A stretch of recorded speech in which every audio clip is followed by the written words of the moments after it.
Okay, so next up this morning we've got Brent Beavan. He leads the team for Predator Free 2050 at DOC. And what we've heard a lot from the Predator Free Collective up here is you guys want to hear more about the innovation that's coming out. What are the new tools that are being developed? What could we look forward to in the next 5, 10, 20 years?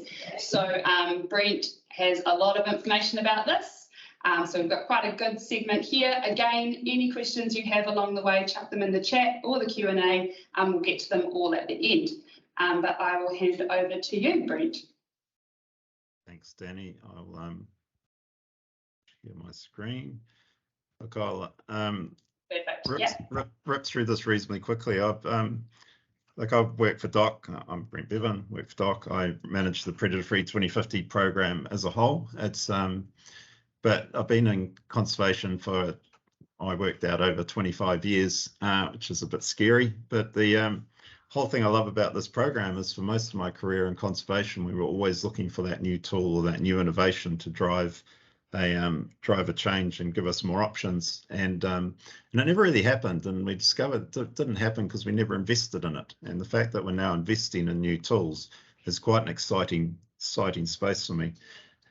So what I'm going to run you through today is the suite of tools, the Tools to Market program's got underway. And then if I do that quickly, I'll also talk about the products projects and National Eradication Team and give you the sort of picture of the whole tool investment we've got going on across the Predator-Free movement.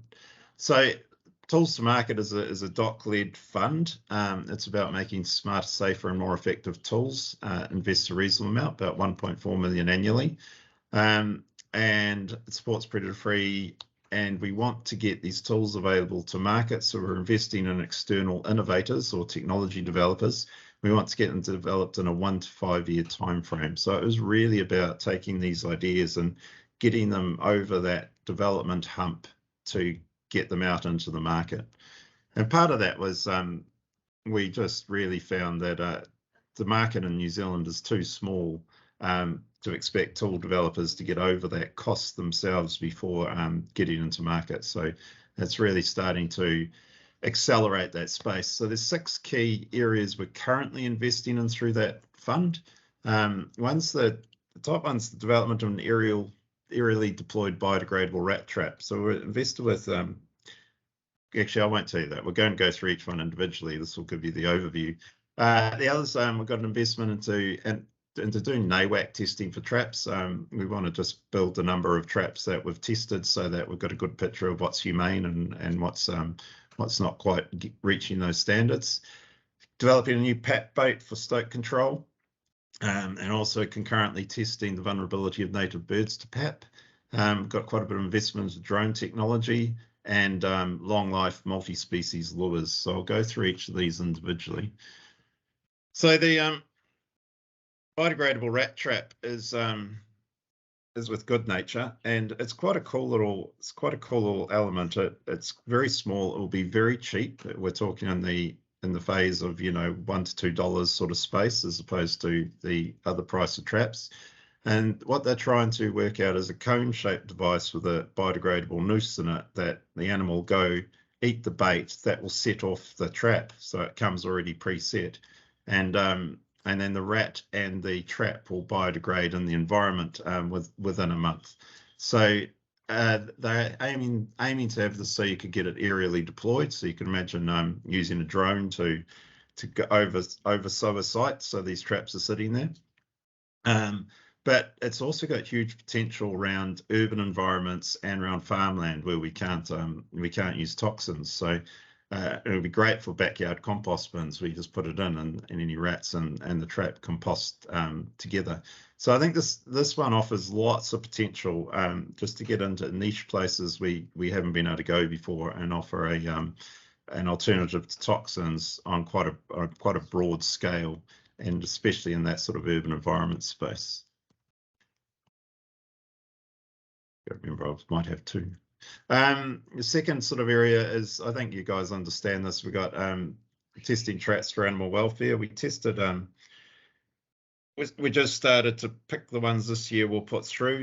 The first 2 didn't pass, which was really interesting, but the people we the manufacturers we worked with have been really interested in that, so they are now rejigging the traps to strengthen springs and things like that to make sure they get in a position where they will pass. So what I like about this is it's one, providing the information through the trapping guide and that Doc produced around what traps are available that have passed this National Animal Welfare testing. But it's also feeding back to manufacturers to improve their traps as required to reach this minimum standard. So it's quite a nice little investment to start to work that forward. I think we're aiming for 4 to 5 trap sets per year, and for each trap, each animal you want to test in it is one of the tests. So, you know, if we want to test a trap for ship rats and Norway rats, that's sort of 2 of the 5 tests taken up. New PAP bait for stoats is quite an exciting space. We've been mucking around on this for a couple of years now. PAP's polyamino propylphenone or something like that. If anyone can say it better, they're welcome to. It's a carnivore specific toxin. So carnivores have quite a different energy pathways to other animals.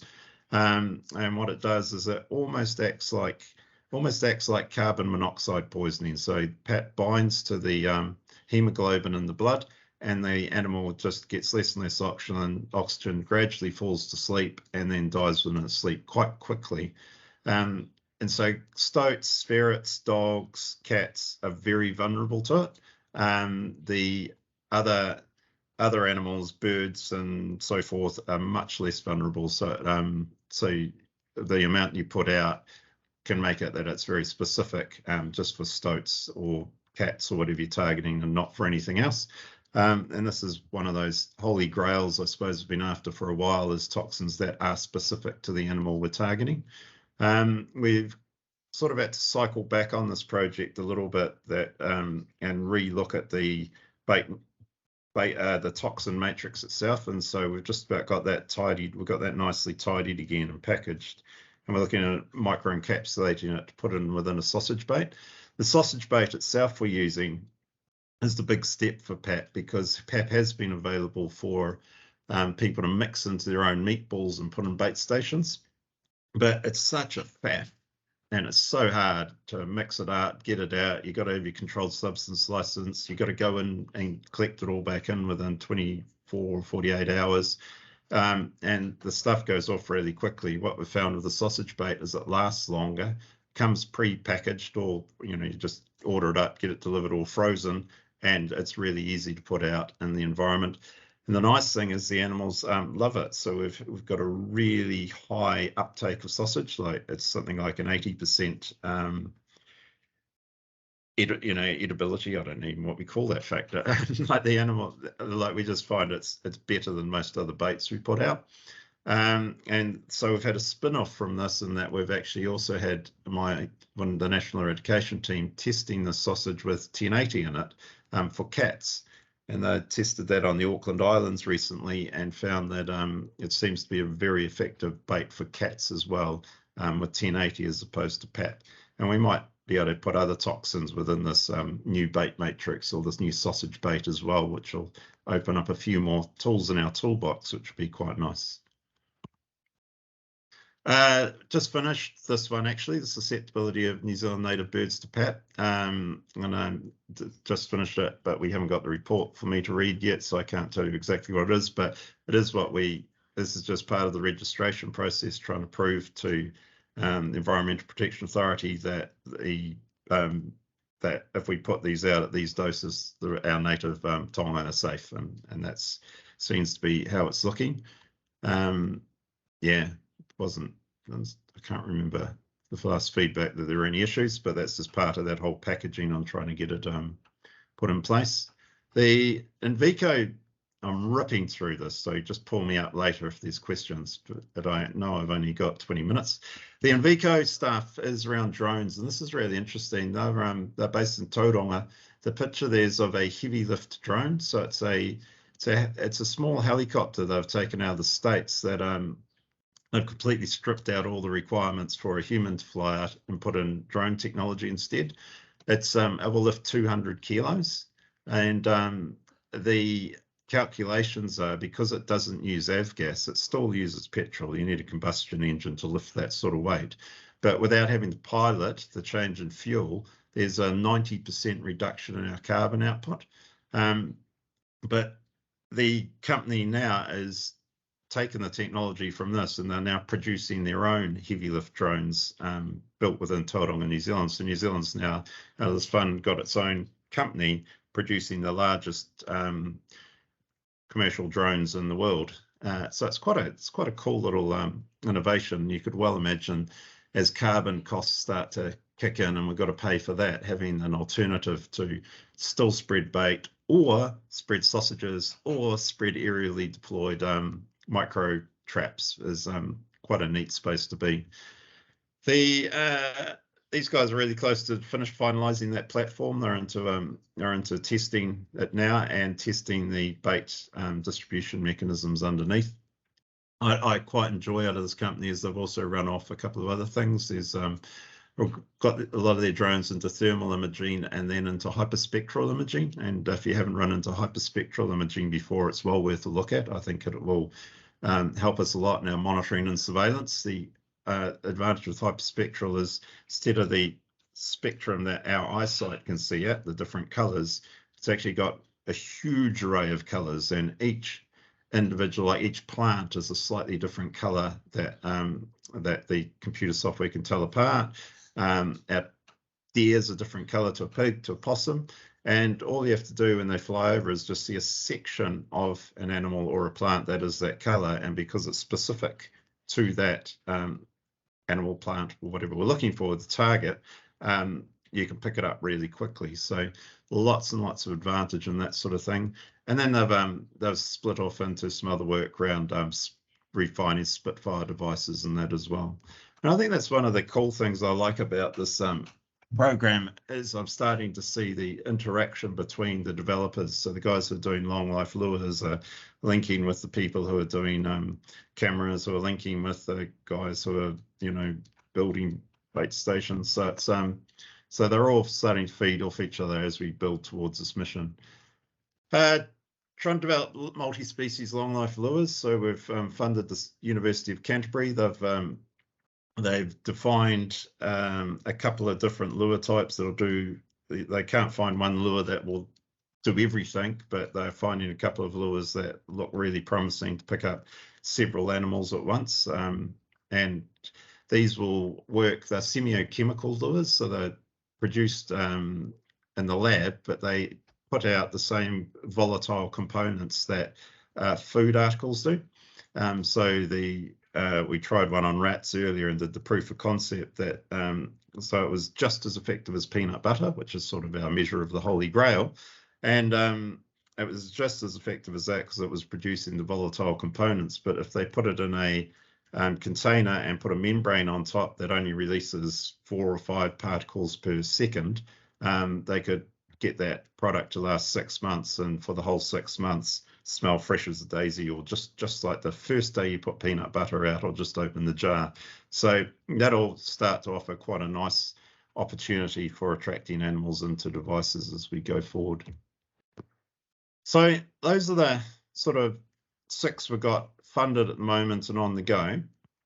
And we've just started our procurement, or quite a way through our procurement round. We should be able to announce the outcomes of that in the next month or two. Might be a nice Christmas present.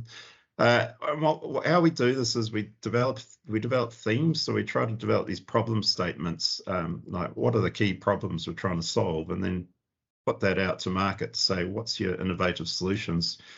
So one of the things we advertised for was user-friendly systems for processing images from cameras. I mean, that stuff's come a long way, and there's a couple starting to get available, but we really want this. I suppose my idea of the ideal is if I can get my parents who are in their 80s able to start this up and process images from their trail cameras, then we'll be absolutely cranking, and it will just cut the labour costs out considerably. I know my team who have been doing that Auckland Island work we're getting upwards of 3,000 images a day they had to process, and when they can get some software that does it in a few minutes for them, or at least cuts out anything that didn't have or was a false negative, then that's quite a good space to be. The other one we asked for is remote sensing for detecting predators at low densities. So it's put a real investment again into this defendability element. So if we do achieve eradication, or we think we're close to it, how do we confirm it by understanding that that we've managed to get rid of the last, if we're trying to find 2 cats in 100,000 hectares, how do we have a system that identifies that, and then how do we stop that reinvasion? So that confirmation of eradication or elimination and the rapid detection when we get animals back in is an area we're really interested in exploring. And then the third tool, which got a number of times we have discussions about this, how that just controlling rats over large areas is hard work. And so we're trying to get some more tools that will allow us to do sort of landscape scale or big scale rodent control, and getting them down to really low densities, because it's just a conversation over conversation around how hard that is. So I'm just going to carry on I'm very carefully monitoring my time. I just want to talk about products projects, which is run out of Predator Free 2050 Limited, and some of the stuff that they're co-investing in. The work of the National Eradication Team, Science for Technical Innovation Challenge, and Manaaki Whenua.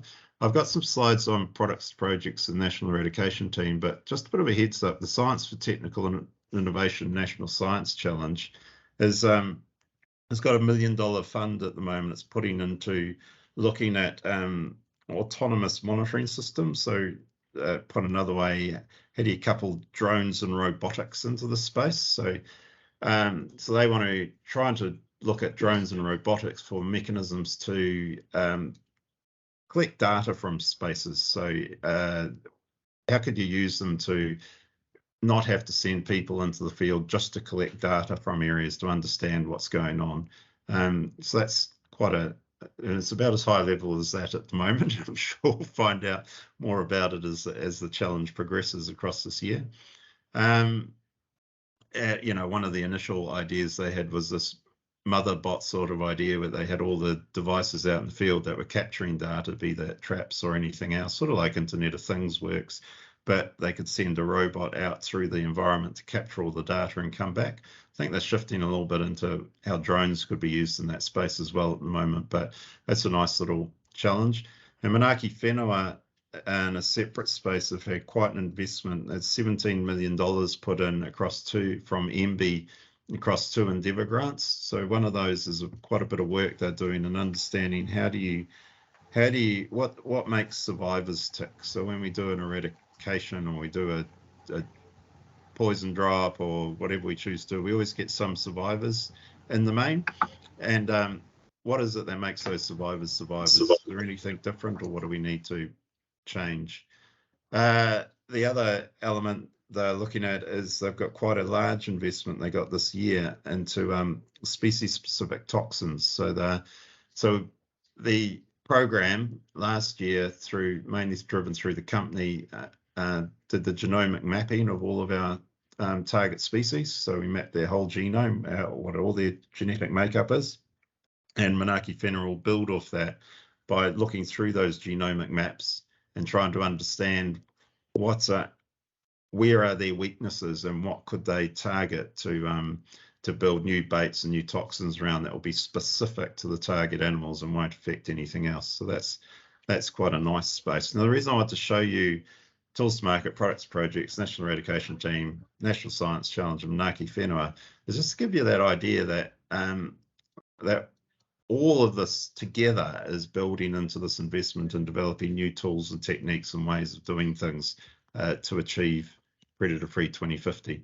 I always get a bit worried about just talking about one spot in isolation without broadening it out to a bigger picture. So this is just a one slide to talk through. Sorry, it's a picture off a bit of a mind map we did the other day on everything that's going on. But the products to projects work, which is funded by Predator Free 2050 Limited, puts a strong focus into the really near-term stuff, the bits that's ready to go to market. And the tools to market stuff was shifted a little. You probably noticed a little bit more developmental. It's probably a few years before those ones come into the place they'll tip into market.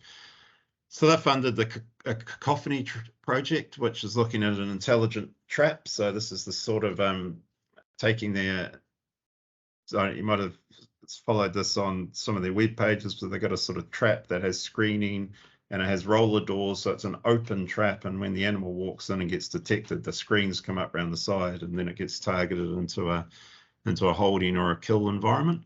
They're trying to shift that into a point where there's artificial intelligence linked with it, so it will only set off when the target animal is within the trap. So that's quite a nice little space. The Invico guys are developing the Spitfire toxin delivery systems. This is like a tunnel or a thing specific to an animal. When the animal's in it, it gets measured and identified as that animal, and then it sprays the toxin specific for that animal onto its belly fur, and the animal will then go away and lick it off, because animals hate having stuff on their belly fur. And so that's a good way. It'll do 100 doses in the main, so it's quite a good idea for where you've cleared things off and you just think things might reinvade. You want a long-term solution sitting in that environment. Hammerforce who developed nail guns, pneumatic nail guns, are developing a self-resetting trap using their nail gun technology. That's the valves that do the air compression and that, as opposed to shooting nails into animals. That will be a bit weird. They've funded the New Zealand auto traps thing. I think quite a few people are using those now, the AT250s. Certainly been quite a jump in the level of technology associated with those. And if you looked at some early ones and didn't think they were quite you, it might be worth looking at the latest ones, because there's quite a lot more safety mechanisms. Like, they're all set to only go off at night now. Quite a lot of recording on board to give you data on what's happened and what they've caught. So they're certainly progressing quite well. There's been a whole lot of investment into Zip as part of their remove and defend initiatives in Southwestland to create some of the new tools and technologies that will deliver more broadly for people as we move towards that eradication space. The Boffimiscal have got their long life lure out now, so that's available on the market, which is apparently lots of people saying it's fantastic. So I'm really pleased with that. There is a bit of work going in around a Normabide, which is a rat toxin that's specific to rats. The trick there is trying to make sure that both Norway and ship rats will like to eat it, and there's one, I think it's Norway rats are quite happy to eat it, but ship rats are a little bit shy on it. So it's just getting that toxin into a space where both will eat it. Stuff around FlexiComms with Redfern Solutions. So just how we get data out of devices and make sure there's a fit for purpose system.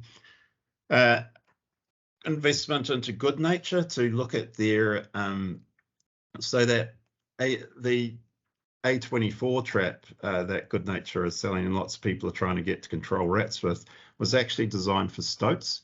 And so it's not a bad solution for stoats. It's been the primary trap for the Capital Kiwi project, which just released kiwi into the Wellington Hills over the weekend and has been achieving really good results. And generally it seems to achieve good results for stoats. Rats have been pretty mixed, and I think the point is it wasn't designed for rats. It's just a side thing. So they're redesigning the whole trap to give it a rat focus. So that should give a nice dedicated tool in that space as well. Some, again, web-based image recognition, sort of same sort of space, trying to get that problem solved. Critter Solutions looking at a long life smart camera monitoring system, which would be quite nice. Counter Solutions have got a smart live capture network solution. I don't even know what that is, so I can't tell you much more about that. And yeah, some more investment in ground truth to make that Trap NZ work quite a lot better. So quite a broad investment, I think, is the upshot of all of that. And when you combine it with the tools to market stuff, you can sort of start to build the picture of the type of stuff that's starting to roll out into the program. So the National Eradication Team is the only other one I want to talk to you about, and they've got a mandate what we're trying to set them up to do is to field trial some of these things as they come out, so that if we get a new trap, I know it could be a real hassle for people. They don't want to be the guinea pigs on something that's not tested and true, and you don't know how it works or doesn't work, or what's its frailties, what's it's good with. So trying to get national eradication teams set up to take stuff that comes into the market and give it a good field test, so that we can not put that info out to people, say, well, here's a new trap, here's how it works, here's what we learned about it, and is it effective or not in an eradication setting. But as part of that work, what they've been working on is this 1080 cat bait, taking that sausage lure and just testing it on cats. They're really focused on eradication of cats off Auckland Island in the sub-Antarctic, so that's been a really good application. They've been testing and looking to register Hog Gone, which is a new pig bait that's already used in Australia. It's a sodium nitrate bait and seems to be having a huge amount of success in Australia. And the tests they did over in New Zealand looked like it had somewhere between 60 and 90% kill of pigs. So they're writing that up and going through the registration process at the moment and talking to the Australian manufacturer and helping them establish supply chains into New Zealand so that we can get that commercially available on the market. We have a 1080 stoke bait we're starting to test with the same sausage matrix. They're doing a lot of work in association with Zip and a whole lot of other guys around thermal hunting. How do we really crack down into that thermal hunting space to make it just absolutely hum? And I've also developed a new lightweight pig trap, mainly again with that Auckland Island thinking on, because weight is really important when you're taking things down to the sub-Antarctics and then got to lug or fly it all over the hills to get it into space. So that was my very rapid run through of all the different tools that are coming out, and I thought I'd leave us a few minutes for questions, which Danny can facilitate. That's awesome. Thanks, Brent. I just love listening to everything that's going on. There's so much happening in the space, isn't there? It's crazy. And good to sort of see the difference between products to projects to products, whatever it is, and tools to market, because they are tackling quite different things, but they get thrown around quite a bit. There are no questions at the moment in the Q&A or the chat box, but anyone, I'm sure there must be questions because there's so much going on there. So please do throw that up at the moment. What did I say? The sausage bait stuff, that's really cool and interesting. How long does the sausage bait last? Well, it all depends, as the usual. No, it depends on weather, but it's getting looks like it's getting a good week out of it at least. And it depends on whether you put it in the open, whether you put it in bait stations. So guys they're still working through the field trials, and part of their next field trial is some more work on how long is it lasting and how's it keeping. But it looks if you get some good rain, it does start to deteriorate reasonably quickly after that. But and week might not sound like a lot, but when you're dealing with carnivores and meat-based products, that's quite a long time. And compared to the pap and or the old mix it yourself and mincy meatballs, which only last 1 or 2 days, it's quite a step up. Yeah, that's great. That's awesome. Also good to see, just as you were talking about the aerial baiting drone, that kind of, again, it's that crossover between predator-free and climate change, and how there's like the technology that's coming out of this is also helping us in other areas. And just like Liam was talking about before with Cody dieback, there's all these crossovers in this area, and it's great that they're being addressed. Yeah.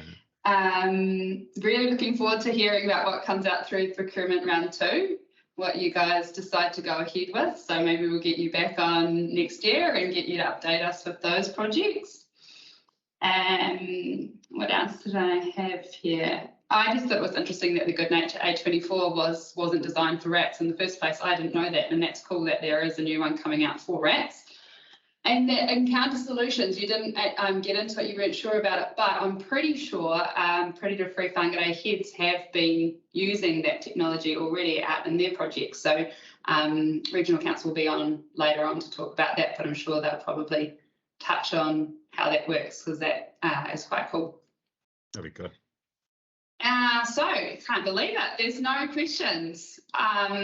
Just Yvonne saying she's very excited to look forward to it all coming out. So, sort of let off So scot-free there, Brent.